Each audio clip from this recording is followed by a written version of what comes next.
안녕하세요. 은빛나누리TV 김도현입니다. 이번 시간은 노인복지시설에서의 사회복지사 역할에 대해서 말씀드리려고 하는데요. 사회복지사 자격증을 따신 분들 중에 노인복지시설, 즉 요양원에서 근무하거나 아니면 주간보호센터에서 근무를 원하시는 분들이 또 중년층 이상에서 많이 늘어나고 있습니다. 그런데 막상 내가 요양원이나 주간보호센터에서 근무할 때 내가 사회복지사로 근무를 하고 싶은데 과연 어떤 일을 하는지 궁금해 하시는 분들이 꽤 많더라고요. 그래서 이번에는 그런 궁금증들을 일정 부분 해결할 수 있는 그런 컨텐츠를 만들게 되었습니다. 순서로는 제가 말씀드릴 거는 이제 사회복지사의 업무인데요. 이거는 어떤 특정 요양원이나 특정 주간보호센터마다의 업무의 특성들은 있지만 이제 포괄적인 의미에서의 업무에 대해서 개괄적으로 알려드리는 거기 때문에 아마 이해하시는 데는 큰 무리가 없지 않을까 싶고요. 그리고 이제 취업하기 위해서 갖추어야 할 조건, 유리한 조건들이라든지 기본 조건 이런 부분들에 대해서 제가 말씀드리고자 합니다. 자, 첫 번째로 사회복지사의 업무 관련된 부분입니다. 장기요양 기관에서 사회복지사는 중간관리자 역할을 수행한다고 보면 되십니다. 장기요양 기관, 즉 요양원이나 주간보호센터에는 물론 사회복지사도 있지만 기본적으로 어르신들한테 서비스를 제공하는 요양보호사 선생님이 주축을 이루죠. 요양보호사 선생님들이 주축을 이루고 거기에 사무원이라든지 아니면 간호팀이라든지 재활, 그러니까 물리치료나 작업치료사, 아니면 위생원이라든지 관리인이라든지 여러 직책들이 많이 있습니다. 이런 직책들에 있어서 사회복지사는 주로 중간관리자 역할을 수행하게 된다.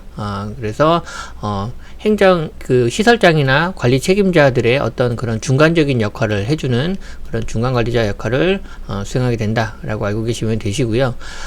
그리고 요양원, 입소시설이죠. 요양원 및 이용, 그러니까 주간보호센터라든지 요양원에 이용 내지는 입소하고자 하는 분들에 대한 상담 업무를 진행하게 됩니다. 이게 상당히 중요하죠. 왜냐하면 대상자가 있어야 기관을 운영할 수 있지 않습니까? 그래서 가장 대표적인 거는 입소, 이용, 상담을 하게 되는데 이걸 가장 크게 보면 장기요양 급여에 대한 케어 매니지먼트 역할을 하게 된다는 겁니다. 이건 뭐냐면 대상자가 와서 상담을 할 때 요양원에서 상담을 왔다고 해서 무조건 다 요양원만 원하시는 것도 아니고 주간보호센터 상담을 오셨다고 해서 다 주간보호만 원하시는 것이 아니고 물론 주간보호나 요양원에 대한 그런 이해도 있어야 되지만 이 대상자들은 상담으로는 대상자 또는 보호자들은 이 요양원과 주간보호센터에 어떤 이용하려고 하는 서비스에 대한 부분들을 급여라고 하죠. 서비스에 대한 부분들을 충분하게 이해를 못하고 오는 경우들이 많습니다.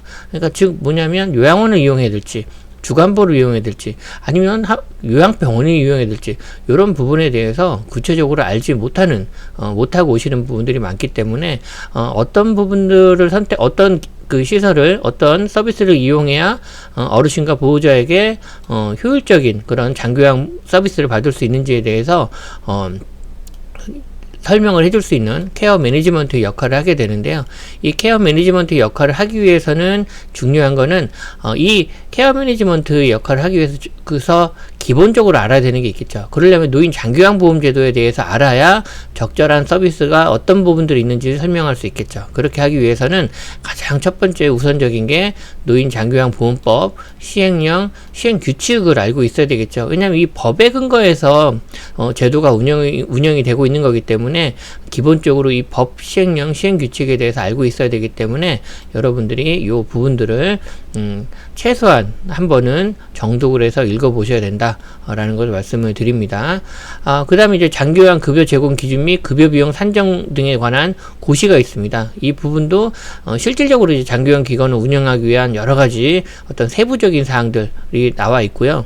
일단 장기요양 급여 제공 기준 및 급여 비용 산정 방법 등에 관한 세부사항, 요 부분들을 알고 있어야 제도에 대한 전반적인 부분들을 알 수 있고요.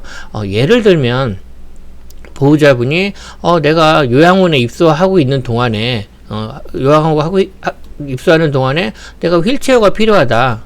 어머님 모시고 외출을 나가려고 이렇게 하다 보니까 휠체어가 필요한데 보니까 주변에 보니까 휠체어를 대여해서 쓰더라.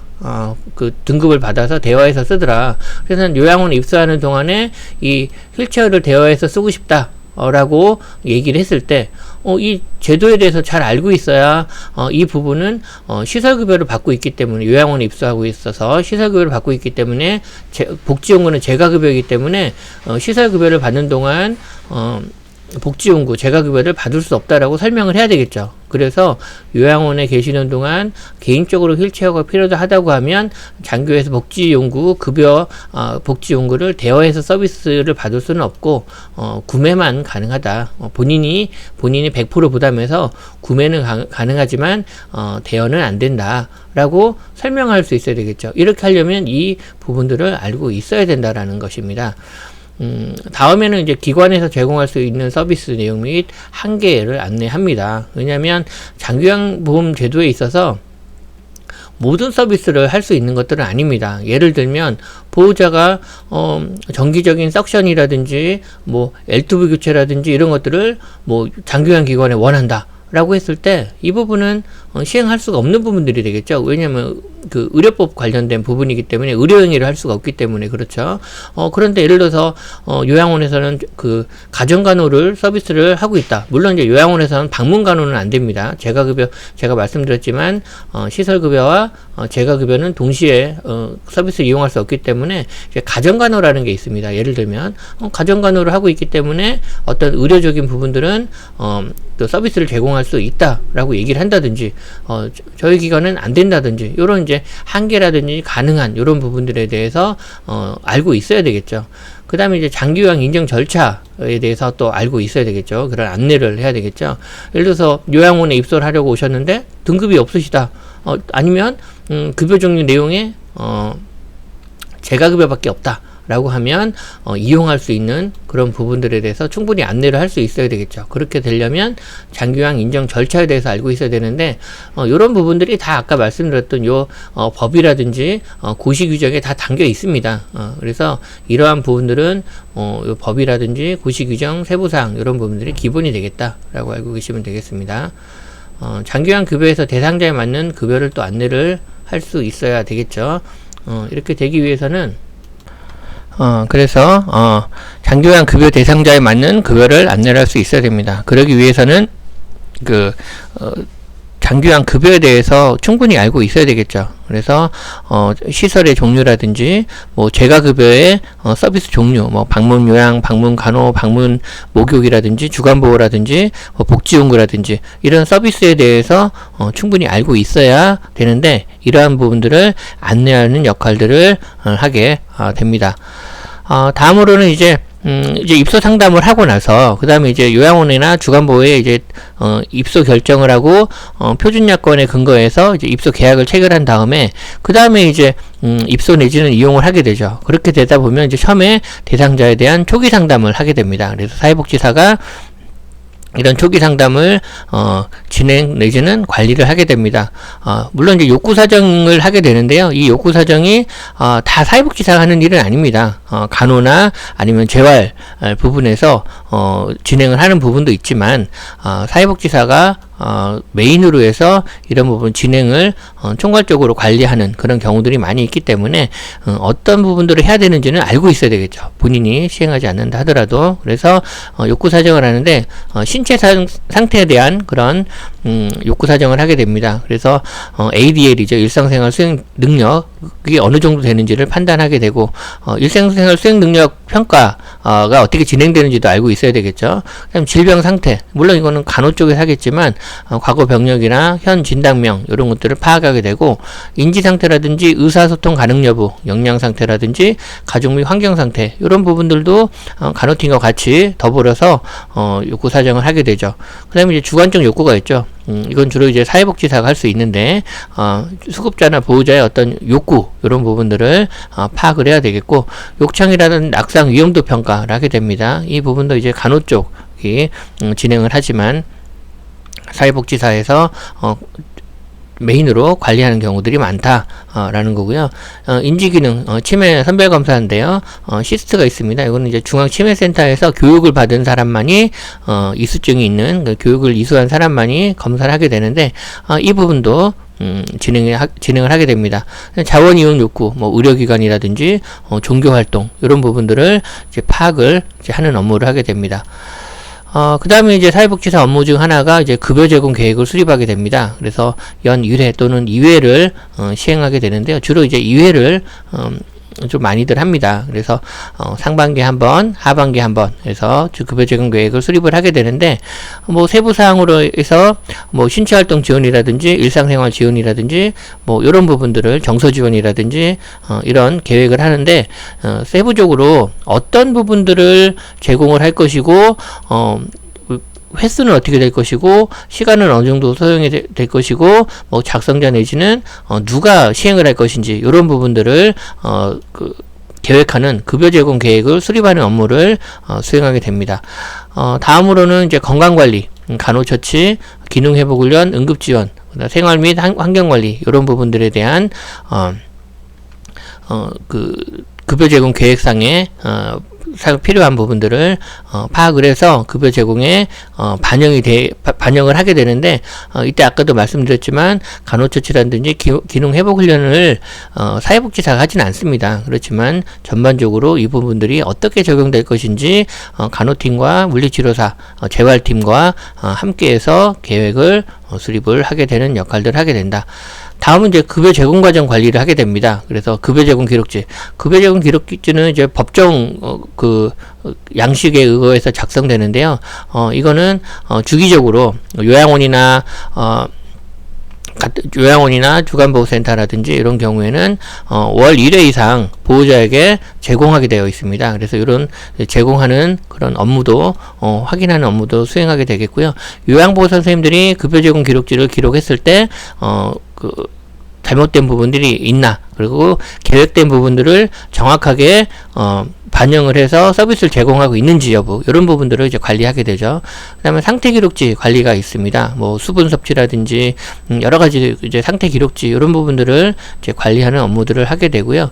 그 다음에 이제 급여 제공 평가를 하게 됩니다. 마찬가지로 계획을 수립했고 과정 단계가 있으면 그 다음에 이제 평가 단계가 있겠죠. 그래서 연 1회 또는 2회, 주로 2회가 된다고 말씀을 드렸죠. 그래서 예를 들면은 1월 1일 날 급여 제공 계획을 수립하고 급여를 제공하고 그 다음에 6월 30일 날 마지막에 평가를 하고 그 다음에 7월 1일 날 계획을 수립하고 12월 31일 날 뭐 딱 정해진 건 아니지만 이렇게 해서 또 계획을 수립하고 과정이 있고 그다음 평가를 하고 이런 과정들을 수행하게 됩니다. 급여 제공 기록지 같은 경우는 이제 수기로 작성하거나 급여 제공 관리 전산 프로그램, 이제 민간에서 뭐 LCMS라든지 케어포라든지 뭐 여러 가지 프로그램들이 있습니다. 이런 것들을 통해서 관리하기도 합니다. 다음으로 이제 사례 관리 서비스를 하게 되는데요. 제공 급여에 대한 모니터링이라든지 대상자 욕구, 문제 해결을 위한 사례 관리 업무를 하게 됩니다. 그 다음에 이제 프로그램 사업 진행 및 일지 작성이 있는데요. 뭐 인지기능 향상 프로그램이라든지 여가 지원 프로그램, 정서 지원, 지역사회 교류, 가족 상담 프로그램 이런 부분들을 수행하게 됩니다. 그래서 이 수행한 프로그램에 대한 일지를 작성하고 뭐 사진을 기록한다든지 서명을 받는다든지 이런 부분들을 하게 됩니다. 물론 이 프로그램들을 100% 사회복지사가 수행하는 것은 아닙니다. 뭐 외부의 어떤 프로그램 전문 강사를 통해서 진행이 되기도 하고요. 하지만 이 프로그램 강사 섭외라든지 프로그램이 정확히 수행되고 있는지 여부 이런 부분들은 사회복지사가 관리를 하게 되겠죠. 다음으로 이제 할 수 있는 업무들이 이제 자원봉사자 관리가 있습니다. 그래서 사회복지사는 이제 자원봉사 인증 요원으로 활동을 하게 되는데요. 사회복지협의회에서 자원봉사 인증요원 교육을 시행하고 있는데요. 이 사이트 사회복지 자원봉사 인증요원 사이트에 들어가셔서 여기에서 교육을 받거나 3년에 한 번씩 보수교육을 받아야 되는데요. 어쨌든 이제 활동을 하시게 되면 자원봉사 인증요원으로 돼서 자원봉사자들이 자원봉사 활동을 했을 때 그런 인증하는 이제 활동들을 하게 되고요. 그 다음에 이제 국민건강보험공단이라든지 지자체 관련 행정 업무들을 수행하게 됩니다. 그래서 노인 장기요양 포털을 통해서 업무들을 수행하는데요. 예를 들면은 처음에 어르신들이 입소하시게 되면 개인별 장기요양 이용 계획서를 통한 급여 제공 계획이라든지 이런 것들을 등록을 하는 업무, 이런 부분들을 수행하게 되고요. 다음 이제 업무로는 이제 사회 서비스 포털 이제 희망이음인데요. 이 희망이음에서 업무를 이제 수행하기도 합니다. 그 희망이음 같은 경우에는 뭐 요런 이제 화면으로 되어 있죠. 그래서 사회 서비스 포털에서 희망이음을 통해서 이제 업무들을 수행하기도 하고요. 그 다음에 이제 가장 중요하다고 볼 수 있죠. 장기요양 기간 평가가 있습니다. 이게 3년 주기로 이제 시행을 되는데요. 갈수록 이제 장기요양 기간 평가의 비중이 커지고 있습니다. 그래서 장기요양 기간 평가 준비를 해야 되는데 이거는 이제 장기요양 기관 정기 평가 매뉴얼을 이제 숙지를 하고 계시면 됩니다. 그래서 요거는 이제 오픈이 되어 있기 때문에 여러분들이 뭐 요양원이라든지 주간보호센터 취업을 하시기 전에 미리 공부를 해 놓으셔도 좋습니다. 그렇다고 뭐 굉장히 자세하게 나와 있기 때문에 노인 장기요양 그 포털 공지사항에 보면은 이제 요 6059 하나번 들어가시면 여기 보시면은 이제 장기요양 기관 평가 이렇게 공지가 되어 있습니다. 그래서 장기 평가 계획 공고 및 평가 매뉴얼 이렇게 되어 있죠. 그래서 요양시설이라든지 이런 이제 시설 평가 매뉴얼을 다운받아서 이제 공부를 좀 하시면 됩니다. 그래서 주로 이제 사회복지사 업무가 그 전에 제가 말씀드렸던 여러 가지 사항들 있죠. 이 사항이 다 평가 항목에 해당이 된다고 보시면 됩니다. 그래서 장기요양 기관 평가 항목에 대해서 숙지를 잘 하고 계시면 사회복지 업무를 수행하시는 데서 크게 어려움이 없다. 거짓말 조금 보태서 100%의 업무를 다 파악하고 있다라고 해도 과언이 아닐 정도로 상당히 중요한 부분을 차지하고 있습니다. 그 다음에 여기 보시면 이제 여러가지 장기요양 업무를 수행하시는 데 있어서 뭐 사례관리라든지 직원회의라든지 여러가지가 있는데 이런 부분들을 이제 양식으로 이제 처리를 해야 되지 않습니까? 그래서 이런 양식들을 이제 얻는 부분도 중요한데요. 예전에 이제 장기요양 노인 장기요양보험제도 시행된 뭐 2008년도나 2009년도 이때는 이런 서식이나 이런 것들이 충분히 제공되지 않았습니다. 그래서 인근에 있는 요양원 한테 밥을 사주고 양식을 좀 얻는다든지 이런 식으로 됐는데 지금은 그럴 필요가 없어요. 장기요양 서식 자료실에 들어가면 여기 장기요양 기관 운영 관련 서식이라고 해서 나와 있습니다. 그래서 이 서식에 들어가면 한글 파일로 다 공개가 되어 있습니다. 그래서 기관 설치 운영, 지정 신청서라든지 변경 신청서, 아니면 운영, 위임장, 협약서, 회의록, 직원회의, 면회대장, 이런 각종 양식들이 다 오픈이 되어 있습니다. 기관 운영과 관련된, 소방과 관련된 양식, 종사자와 관련된 근무 상황표, 재직 증명서라든지 이런 양식들이 다 나와 있거든요. 그래서 이 양식을 여러분들 근무하는 기관에 맞게끔 하시면 되고, 또 여러분들이 사회복지사로 취업을 하실 때 기관에 이미 다 이런 양식들이 이제 기관이 수정 내지는 변경해서 아마 다 가지고 있을 겁니다. 그래서 그 양식에 따라서 각종 업무들을 이제 수행을 하시면 되시겠습니다. 다음으로 이제 갖춰야 할 조건을 좀 설명을 드려보도록 하겠습니다. 필수적인 거는 이제 사회복지사로 취업해야 되니까 당연히 사회복지사 자격증이 있으셔야 되겠죠. 현재 이제 1급하고 2급이 있는데 1급이어야 되냐 2급이어야 되냐 이런 말씀들을 하시는데, 취업하는데 1, 2급 급수 제한은 없습니다. 단지 기관장이나 기관의 어떤 취하는 거에 따라서 1급만 원한다든지 할 수도 있긴 하지만 어떤 취업하시는 데 있어서 크게 1, 2급 급수 제한은 없다. 그래서 사회복지사 자격증 가지고 계시면 되시겠다라는 거고요. 그 외에 이제 취업에 이제 유리한 조건은 뭐냐면, 이제 요양보호사 자격증, 장기요양기관에 근무를 해야 되니까 요양보호사 자격증은 가지고 있으시는 게 좋겠다. 왜냐하면 어르신께 서비스를 제공하는 어떤 디테일한 부분들이 이 표준교재, 요양보호사 양성 표준교재에 다 담겨 있거든요. 그래서 요양보호사 자격증을 보유하고 있는 것들이 여러가지 상당히 유리합니다.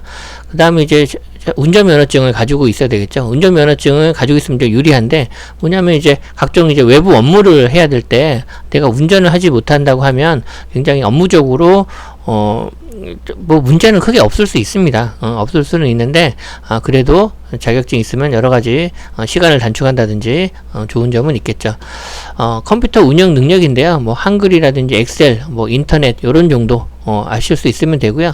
저는 그런 말씀들을 드립니다. 저희 기관에서 사회복지 현장 실습을 하시는 분들은 한글이나 엑셀이나 이런 부분들을 뭐 문서를 편집한다든지 막 이런 크게 해야 되는 일들은 많지 않다. 단지 어떤 그 대부분 이제 전산 프로그램으로 진행이 되기 때문에 독수리 타법은 안 된다.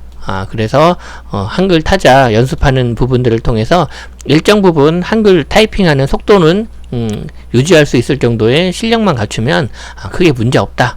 라고 제가 그 조언을 하거든요. 그래서 여러분들도 너무 이렇게 컴퓨터 활용 능력이 너무 내가 미흡한 것 같다. 너무 또 아예 모르면 전혀 안 되겠지만 어느 정도 기본 수준 되어 있다고 한다고 하면 어떤 이제 한글 그 타이핑 속도가 좀 일정 부분만 되면 뭐 크게 문제 없다라고 생각합니다. 그리고 이제 나도 중요하고 타인도 중요하다는 인식. 왜냐면 이제 사회복지 업무라는 게 어떻게 보면 이제 타인을 위한 거지 않습니까? 대상자를 위한 거기도 하고 하기 때문에 이런 부분들이 좀 필요한 것 같아서 제가 넣어놨고요. 사전 준비로는 이제 이력서, 사진 첨부해서 이력서가 있어야 되겠죠. 그리고 건강검진 필요합니다. 왜냐하면 장기간 기관 평가에서 그 신규 직원 채용할 때 건강검진을 보기 때문에 채용 신체검사서 또는 국민건강보험공단에서 받은 검진, 국가검진 요 둘 중에 하나 있으면 됩니다. 그래서 입사일 기준으로 그 1년 전 것까지 유효합니다. 유효하기 때문에 요분 참조하셔서 요 부분을 준비해 놓으시면 되겠고요. 물론 이제 사회복지사 자격증도 가지고 있으셔야 되겠죠. 나는 이제 사회복지사 자격증이 앞으로 이제 예를 들면 다음 달에 나옵니다. 그래서 미리 취업하면 안 됩니까? 안 됩니다. 왜냐하면 사회복지사 자격증을 사회복지사를 채용하려면 시에다가 지자체에다가 인력 신고를 할 때 해당 자격증을 첨부를 해야 되거든요. 근데 자격증이 나오지도 않았는데 나올 예정이란 뭐 졸업 예정 증명서라든지 이런 걸로 인정을 해주지 않기 때문에 반드시 사회복지사 자격증을 발급받은 후에 실물로 발급받은 후에 취업이 가능하다라는 것도 참고로 알고 계시면 되겠습니다. 지금까지 제가 좀 되게 대략적인 그런 부분들로 해서 설명을 드렸는데요. 여러분들 자격증도 갖추시고 그리고 기본적으로 사전에 법이라든지 고시규정이라든지 이런 것들도 좀 공부하셔서 좋은 기관에 취업에 성공하시기 바라겠고요. 또 취업하신 후에도 업무에 크게 어려움 없이 업무를 수행하실 수 있기를 간절히 바랍니다. 그리고 여러분들 구독과 좋아요 부탁드리겠습니다. 감사합니다.